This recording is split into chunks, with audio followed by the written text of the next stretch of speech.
Mark, welcome to Rochay Lead Movers and Shakers. Welcome to Better Capital. Mark, what is your success mindset? I think it's focusing on the things that matter and worrying about the things you can influence, not the things you can't influence. Right. And when Better Capital are looking to invest in a situation, you need to know that you can make the changes necessary through those things you can influence. If there are things you can't influence that are important to the business, you don't buy the business. So essentially it's remembering the fundamentals and focusing on the fundamentals and achieving the fundamentals. It's the fundamentals of the business that you are able to influence. Yes. You can't be a hostage to fortune where you have something crucial within a business that you can't influence. And a lot of people forget that, don't they? Yeah, absolutely. And that's why the majority of the problem when they go into something, then they tend to cry wolf later on. Yeah. Otherwise you're taking a gamble on something that's outside of your influence. Yeah. And indeed, investment is not gambling. No, quite so. And a lot of people don't understand that either. Especially in turnaround, where you've got so many different factors at play, you have to know that the key things to take this business from loss to profit are within your control and not a gamble on a wider market. And you find that when you have that mindset, it's a lot easier to do that. Yes, yes, absolutely. And achieve results. Yeah, quite. And if those characteristics aren't there within a given situation, you can't proceed with it. Yeah. Mark, what was your tipping point?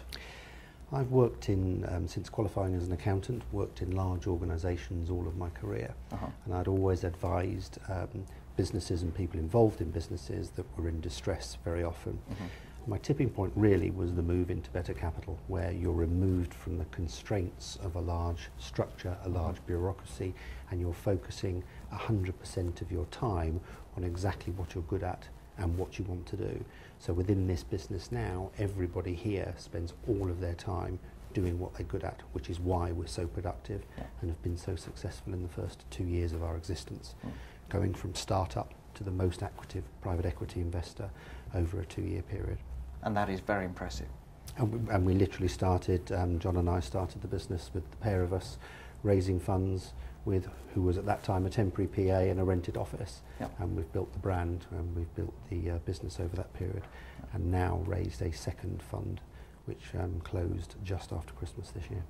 And that's something you can absolutely be proud of. Oh, absolutely, yes, yes. And we're very pleased with the success we've had to date, but the most important thing is you're ultimately judged on not the businesses that are acquired by the fund, but the returns that are made when you exit. So that's a primary, isn't it? That's the primary thing that we will be judged by, and we're very conscious of that, yes. Yeah.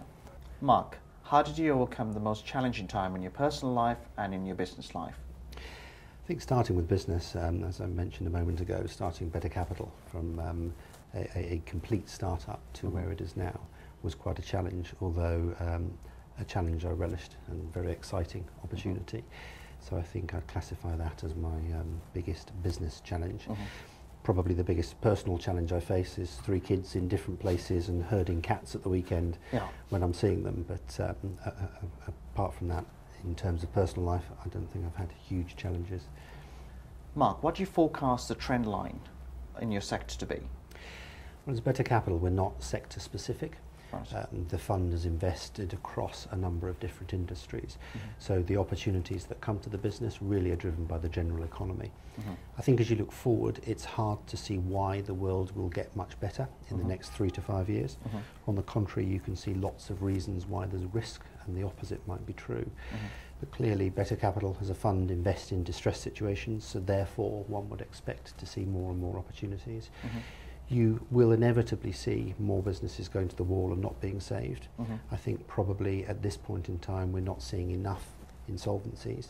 You need to weed out the poorer businesses so the stronger businesses can take up that slack and survive. And what we try and do at Better Capital is we want to identify businesses where you can take ownership of that business, you can invest in that business and turn a poorly performing business into a well-invested, well-run, profitable business that you can sell for a good multiple. You can always sell a good business, no matter what the economy looks like. You can't sell an average business. So you have to invest and you have to turn them into good businesses.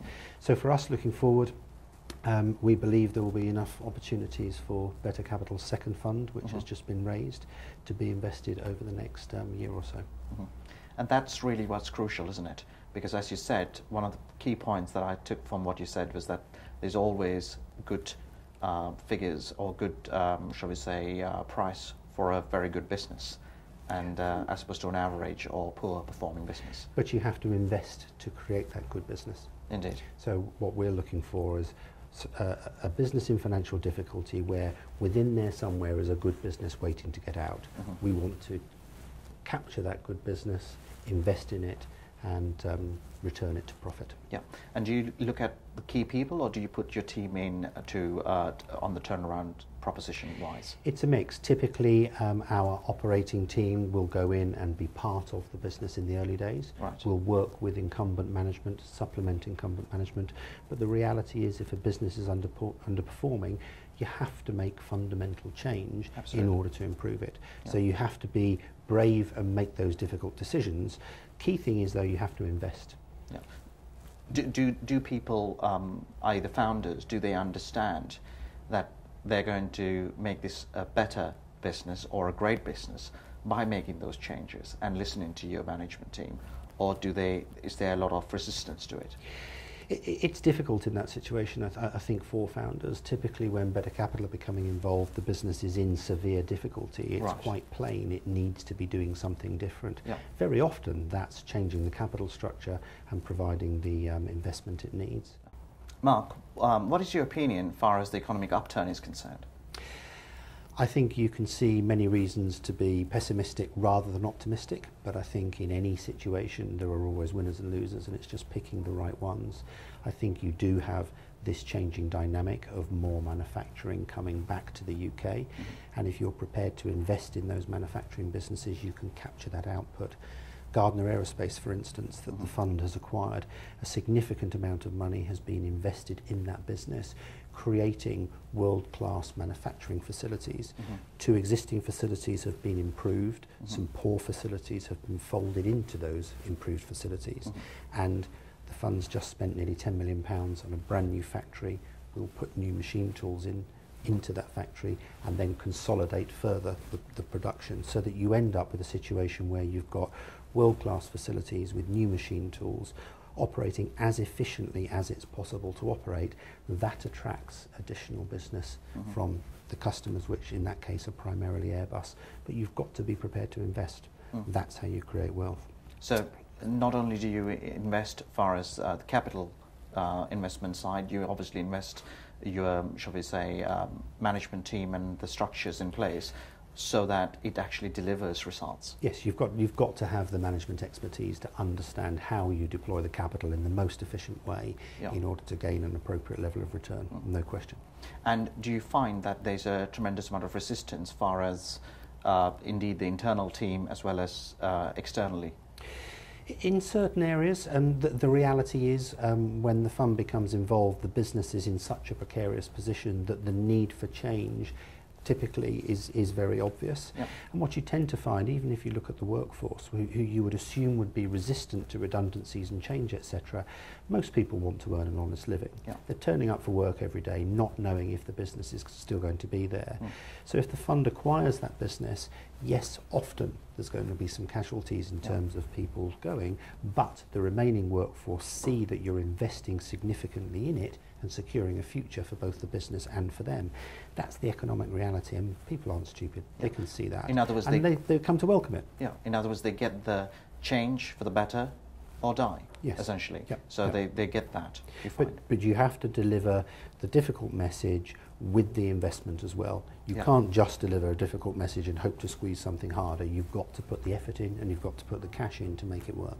And that, would you say, is the success formula as far as better capital is concerned? Absolutely. Yeah. When you're looking at a business, you have to see how, in a handful of controllable steps, you can take that business from loss to profit.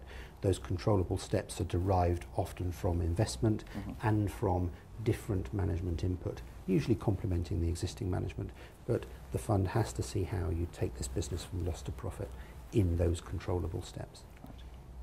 So I think another point, as you look out at the wider economy, there are few reasons to be optimistic. However, if you look at what's happened in China, there was a huge rush to get rid of manufacturing in the UK, export that manufacturing over to China and then import the goods because it was cheaper. You now have significant commodity price rises. You've got the logistics and transportation, which creates a problem. You've got wage rises, and you've lost control of your supply chain. So if anything, you're going to see a resurgence of manufacturing back in the UK, where the suppliers of those goods ultimately to their markets want more control of the product rather than it being dispersed in a distant market that you can't control, that's subject to fluctuations that are different from your domestic market. Thus increasing the GDP of UK. Yes. Yeah. I just want to ask a fundamental question of everyone who tells me it's really bad. Subprime market. Yes. What did they do when they borrowed the money, these consumers? They spent it, did they not? Okay, they didn't keep it and do a bonfire, right? No. So it went back into the economy. It's basically nobody could account for the bad debt, from what I understand, though they talk about credit crunch. But the fundamentals are they couldn't account for what the losses would be. Well, there was a huge expansion in liquidity, wasn't there? And now that's contracting, which is where the cash is disappearing. So the banks are lending less than they were lending in those days. Yeah, that's not because there's a lack of money. If you think about it, it's a lack of. There's plenty of money still for major investment, the right investments. Yes. You invest from, I think from my memory, 5 to 42 million.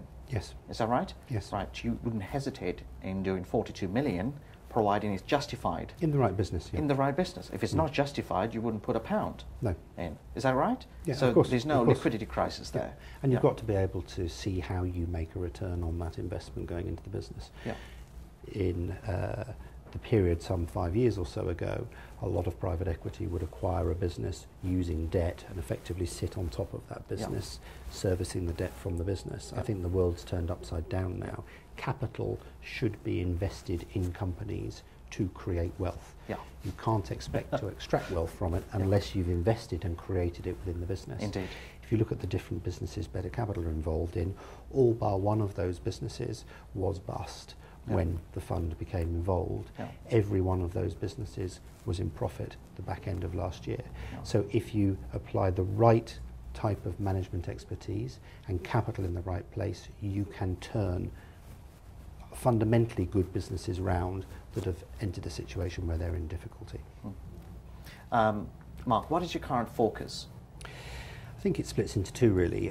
The first Better Capital fund was raised in December 2009 and that fund has now been largely invested. So the focus within that fund is on the portfolio companies and making sure one improves those businesses and moves them towards a position where they can be sold for a sensible return. The other side of the focus is now the second fund, which has just been raised. It's finding appropriate investment opportunities for that fund. So, far as a business that requires turnaround, what do you bring into the equation? The key thing is capital. It's a different way of looking at what that business currently does. When a business is in financial difficulty, if you have cash available and management expertise available, you can reset all of the parameters within that business. It's not working at the moment. It's going to go bust. Something has to change. You have to be able to identify what those things are and be in a position to resolve them. Even an important customer relationship. As a customer, do you want this business to survive? If you don't, there is no point in Better Capital investing in it. If you do, clearly it doesn't work at the moment because it's going to go bust. So the relationship needs to be reset and rebased. When you're in that level of distress, you've got a once-in-a-lifetime catalyst to make those changes and turn the business into a good business. The key is understanding how you do that. So from a commercial perspective, operating that business, how are you going to change it and what do you need to do? And from a transactional basis, how do you use the transaction as that catalyst? Better Capital is all about combining those two skill sets so that you move the business from the difficult situation it's in, create a solid platform that you can invest in and develop so that that business can be made a success again. Mark, could you expand on the listing structure of Better Capital? Yes, Better Capital is a protected cell company, and what that means effectively is you have a listed share, BCAP, which is invested 100% into Fund 1, and then you have a second listed share from the same vehicle, BC12, which is invested in Fund 2. What I think is interesting about Rochay Elite's member base is that you have many entrepreneurs within the member base. Yeah. Entrepreneurs understand what we do. It's not financial engineering. Yes. One isn't restructuring balance sheets. You're getting involved in businesses and in making the changes you need to and investing in those businesses. You're not just tinkering with the financial structure. Entrepreneurs understand that very well because that's how they've made their returns and made their living. Yeah. So I think there's an interesting connection and ought to be a lot of interest in the fund as a result of that. Indeed, indeed. In other words, they understand, because they became millionaires, multimillionaires and billionaires, they indeed understand what it takes to get there. And it's creating the wealth within a trading business typically, and that's very different from creating it from financial transactions. So we're very much focused on creating that wealth from the underlying trading business. And majority of our members, I think their focus isn't just wealth management, it's further wealth creation. Yes. And that's where you come in. Yeah. Because yours isn't about wealth management of what somebody has already just made. Yours is about taking that and creating more wealth. Yeah. And it's very interventionist. So it's absolutely all about grabbing the business by the throat, moving it forward, making it work. Yeah. Mark, have you achieved your objectives as far as the success so far? I think in terms of getting the better capital business off the ground, raising the first fund, the fund being able to invest that fund largely over the last 2 years, so that has been a success. And then moving on to Fund 2, which is always an important inflection point. Can you raise a second fund? The investments made in Fund 1, we've made significant progress with them and we're extremely pleased.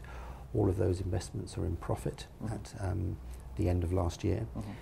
Ultimately, one's judged by the value returned on exit, but to date, we're happy with what's been achieved so far, but you have to be very careful and you'll ultimately be judged by continuing that through to exit. Indeed. It's very important to have consistency and obviously not losing one's mindset and saying that everything is going to run smoothly, because what you're really saying is you have been successful thus far. Yes. And you intend to carry on that success, but clearly, it's dependent upon at the very end how you exit. Yeah. Or your investments, what the multiples are going to be. And you can't be complacent. So you've got to keep working within those businesses to make them successful businesses. To a degree, the market, when you come to exit, will clearly influence the price. Yeah. But as I've said earlier, you can always sell a good quality, well-invested, well-run business. So I don't think there's a huge downside in terms of market acceptance of a successful business on exit. But you can't be complacent. You've got to keep working on it. And isn't that the key for wealth creation? Absolutely, yes. Yeah, very much so. Mark, thank you for your time. It's been a pleasure. Thank you for coming.